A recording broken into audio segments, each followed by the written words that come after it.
కార్యకర్తల మీద ప్రజల మీద దాడులు జరుగుతూ ఉన్నాయి. నేను ఒకటే తెలియజెప్పాలనుకుంటా ఉన్నా. మీరిచ్చిన హామీలు నమ్మి మిమ్మల్ని గెలిపించుండొచ్చు, లేదా మాకంటే మెరుగైన పాలన అందిస్తారని ఆశించి మిమ్మల్ని గెలిపించుండొచ్చు. కానీ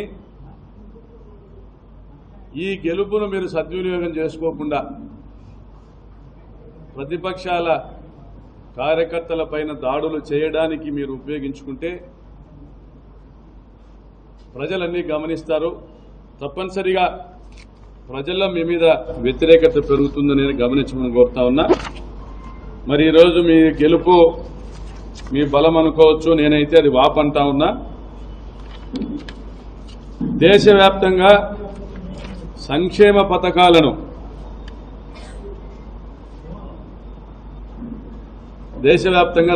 పథకాలను ఎవరూ అమలు చేయకుండా చూడాలనే ప్రయత్నంలో భాగంగానే నరేంద్ర మోడీ గారు చంద్రబాబు నాయుడు గారిని ఉపయోగించి అలవిగాని హామీలు ఇప్పించి ప్రజల్ని నమ్మించి 2,69,000 కోట్ల రూపాయలు నేరుగా ప్రజల ఖాతాల్లోకి వేసిన జగన్మోహన్ రెడ్డి గారిని ఓడించారు. ఇది ఒక పెద్ద కుట్ర. మరి 2,69,000 కోట్ల రూపాయలు 5 సంవత్సరాల కాలంలో పేదల ఖాతాల్లోకి వేసిన జగన్మోహన్ రెడ్డి గారినే ఓడిస్తే ఈ దేశంలో ఏ రాష్ట్ర ప్రభుత్వం కూడా సంక్షేమ పథకాలు ఇవ్వాలనేసి ఆలోచన చేయదు. కాబట్టి ప్రజాధనాన్ని ప్రజలకు పంచకుండా ఈ దేశవ్యాప్తంగా ఉన్నటువంటి బీజేపీ ప్రభుత్వాలు కావచ్చు, కేంద్ర బీజేపీ ప్రభుత్వం కావచ్చు, అభివృద్ధి పేరుతో దోపిడీకి తెరలేపవచ్చు అనేటువంటి ఒక కుట్రలో భాగంగానే ఈ సంక్షేమ పథకాల ప్రభుత్వాన్ని పడగొట్టారని నేను భావిస్తా ఉన్నా.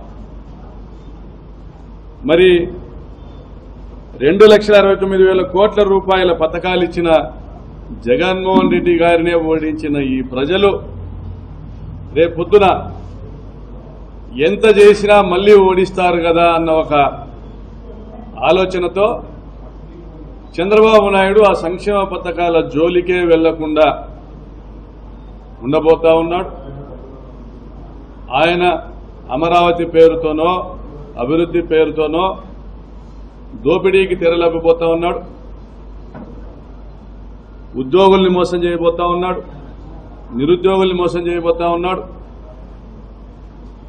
జగనన్న కంటే అధికంగా సంక్షేమ పథకాలు ఇస్తాడు. 1,500 రూపాయలు ప్రతి ఒక్క మహిళకు అందజేస్తాడు. సత్వరమే 4,000 రూపాయల పెన్షన్ ఇస్తాడు. జూలై 1వ తేదీన 7,000 రూపాయలు ఇద్దరికి అమ్మఒడి ఇస్తాడు. మరి బస్సుల్లో ప్రయాణం ఉచితంగా చేయనిస్తాడు. 3 సిలిండర్లు ఇస్తాడని నమ్మినటువంటి పేదలు మరి వీటన్నిటికీ అయ్యేటువంటి ఈ ఖర్చును గురించి తెలిసిన చంద్రబాబు మోసం చేస్తాడని భావించలేదు కాబట్టి నమ్మి ఓట్లేశారు. మరి వారికి ఈ పథకాలు ఇస్తాడా? ఉద్యోగులకు వెంటనే ఐఆర్ ప్రకటిస్తాడా? పీఆర్సీ ఇస్తాడా? సిపిఎస్ రద్దు చేస్తాడా? మరి ఇవన్నీ కూడా ఉద్యోగులకు సంబంధించినటువంటి సమస్యలు పరిష్కరిస్తాడా? 20 లక్షల ఉద్యోగాలు ఇస్తాడా? ఇవ్వలేకపోతే 3,000 నిరుద్యోగ వృత్తి ఇస్తాడా? ఇవన్నీ కూడా వేచి చూడాల్సిందే. కాబట్టి ఒక 6 నెలల పాటు మనమందరం ఎదురు చూడాల్సిందే, అవకాశం ఇవ్వాల్సిందే. చంద్రబాబు నాయుడు గారు కానీ ఆయన ప్రభుత్వం కానీ ఒక అల్లావుద్దీన్ అద్భుత దీపాన్ని ఏమైనా తీసుకొస్తుందా? ఒక అక్షయ పాత్రని ఏమైనా తీసుకొస్తుందా? మరి మనమంతా కూడా ఎదురు చూడాల్సిందే. ఈ పథకాలన్నీ అమలు చేయాలని కోరుకోవాల్సిందే. అభివృద్ధి కార్యక్రమాలు వాళ్ళు హామీ ఇచ్చినటువంటి అభివృద్ధి కార్యక్రమాలు వాళ్ళు అమలు చేయాలని కోరుకోవాల్సిందే. అమరావతి నిర్మాణం జరగాలని కోరుకోవాల్సిందే. మరి నిరుద్యోగుల సమస్యలు పరిష్కారం చేయాలని కోరుకోవాల్సిందే. కాబట్టి 6 నెలలు సంయమనం పాటించండి. వైఎస్ఆర్ కాంగ్రెస్ పార్టీ శ్రేణుల్లోకి నేను పిలుపునిస్తా ఉన్నా. ఈ జిల్లాలోని 14 మంది మేమందరము కూడా మీ వెంట ఉన్నాం. మనమందరం కూడా జగనన్న వెంట నిలబడదాం. మనం గత ప్రభుత్వం ఏర్పడినప్పుడు మనం గెలిచినప్పుడు ఒక మెసేజ్ ఇచ్చాం, ఒక వాయిస్ మెసేజ్ ఇచ్చాం, ఒక శాంతికి పిలుపునిచ్చాం. ఓటమి బాధలో నిరాశ నిస్పృహల్లో తెలుగుదేశం పార్టీ వాళ్ళు దాడులు చేసినా ఓర్చుకోండి, సహించండి, వీలైతే వారిని దగ్గర తీసుకోండి అని. అది మన నైజం. మరి ఈరోజు 3 రోజులుగా దాడులు జరుగుతూ ఉన్న జిల్లాలోని తెలుగుదేశం పార్టీ ఎమ్మెల్యేలు గాని, పరిటాల సునీత గాని, ఆ పార్టీ పెద్దలు గాని దాడులు పాల్పడడం కరెక్ట్ కాదు, ఇది సరికాదు, ఇది ఆటవికం అనేటువంటి ఒక మాటను కూడా వాళ్ళ నోటి నుంచి ఉచ్చరించకపోవడం గమనించమని కోరుతా ఉన్నా. అయినా మీ వెంట మేము ఉన్నాం, చట్టాన్ని నమ్ముదాం, పోలీస్ వ్యవస్థను నమ్ముదాం. ఎటువంటి దాడి జరిగినా కాగితం మీద కంప్లైంట్ ఇచ్చి వాట్సాప్ లో పెట్టమని కోరుతా ఉన్నా. కేసులు కట్టిస్తాం. చట్టం తలుపులు మూసుకుంటే న్యాయదేవత తలుపులు కొడతాం.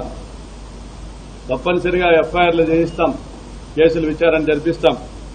మిమ్మల్ని మేము కాపాడుకుంటాం. చట్టబద్దంగా ప్రజాస్వామ్యయుతంగా పోరాడదాం. మరి అవకాశం ఇచ్చారు కాబట్టి ప్రజల నిర్ణయాన్ని గౌరవిద్దాం. అదేవిధంగా వారు మంచి చేస్తే కూడా స్వాగతిద్దాం, ఇచ్చిన హామీలని నిలబెట్టుకుంటే కూడా స్వాగతిద్దాం. మనకంటే మెరుగైన పాలన అందించినప్పుడు తప్పనిసరిగా మనం స్వాగతించాల్సిందే. దానికి 6 నెలల సమయం ఇద్దాం. అందరూ కూడా వైఎస్ఆర్ కాంగ్రెస్ పార్టీ శ్రేణులందరూ కూడా ముందు ఓటమి బాధ నుంచి బయటికి రండి. గెలుపోటములు దైవాధీనములు. ప్రజాస్వామ్యంలో గెలుపు సహజమే, ఓటమి సహజమే. ప్రజల అంచనాల మేరకు మనం పని చేయలేకపోయామా, లేదా మనం ఇచ్చిన సంక్షేమ పథకాలు ప్రజలకు వారికి చాలలేదా, లేదా తెలుగుదేశం పార్టీ కార్యకర్తలు ఇంటింటికి వెళ్లి ఏదైతే చంద్రబాబు నాయుడు అబద్దాల మేనిఫెస్టో ఉందో వాటి ఫలాలు లక్షల రూపాయల మేరకు ఒక్కొక్క ఇంటికి ఇలా అవుతాయని చెప్పి వారిని ఒప్పించగలిగారా, లేదా వారి అనుకూల మీడియా మన ప్రభుత్వం మీద, మన జగనన్న మీద, మా మీద చేసినటువంటి దుష్ప్రచారాన్ని నమ్మారా? ఇది నిజము నిలకడగా తెలుస్తుంది. కాబట్టి అందరూ కూడా సంయమనం పాటించమని చెప్తా ఉన్నాం. ఎవరికి ఎటువంటి ఇబ్బంది కూడా రాదు, ఎవరికి ఎటువంటి ఇబ్బంది రాదు. 14లో వాళ్ళ ప్రభుత్వం వచ్చింది, వాళ్ళు హామీలు అమలు చేయలేదు. ప్రజలు పిలుచుకున్నారు మనల్ని. 2015 నుంచే ప్రజలు తిరగబడ్డారు. గ్రామాలకు వెళ్ళాం, సభలు జరిపాం, ఊరేగింపులు చేశాం, ర్యాలీలు చేశాం. ప్రజలు మనల్ని ముందర పెట్టి నడిపించారు. 2019 వరకు వాళ్ళు ఆగలే. మళ్లీ రిపీట్ అయ్యింది. 24లో వాళ్ళకి అవకాశం ఇచ్చారు. 2025 నుంచి మళ్లీ రిపీట్ అవుతుంది. వాళ్ళు హామీలు అమలు చేస్తే ప్రజలు వాళ్ళ వెంట ఉంటారు. వాళ్ళు ప్రజలను మోసం చేశారనేది ప్రజలు తెలుసుకుంటే ప్రజలు తిరగబడతారు. ఆ తిరుగుబాటు కోసం ఎదురు చూద్దాం. సీన్ రిపీట్ అవుతుంది. 25 నుంచి 29 వరకు అప్రతిహతంగా జైత్రయాత్ర జరుగుతుంది.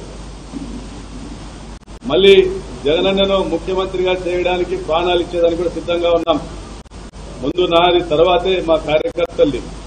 నా చావు జగనన్నను సింహాసనం పైన కూర్చోబెడతాదంటే నా చావు నుండి జగనన్న జైత్రయాత్ర ప్రారంభించాలి. వైఎస్ఆర్సీపీ శ్రేణులందరూ కూడా మనోనిబ్బరం కోల్పోవద్దండి. తప్పనిసరిగా ప్రజాస్వామ్య పద్ధతిలోనే పోరాడదాం. ఎక్కడ దౌర్జన్యాలు జరిగినా తక్షణం పోలీసులకు సమాచారం ఇవ్వండి. పోలీసులు స్పందించకపోతే నాకు సమాచారం అందజేయండి. తప్పనిసరిగా చట్టాన్ని గౌరవిస్తా ఉన్నాం, నమ్మకం ఉంది. చర్యలు తీసుకుంటారు. తీసుకునే పక్షంలో న్యాయదేవత ఎలాగా ఉంది, న్యాయదేవతను ఆశ్రయిస్తాం. జై జగన్.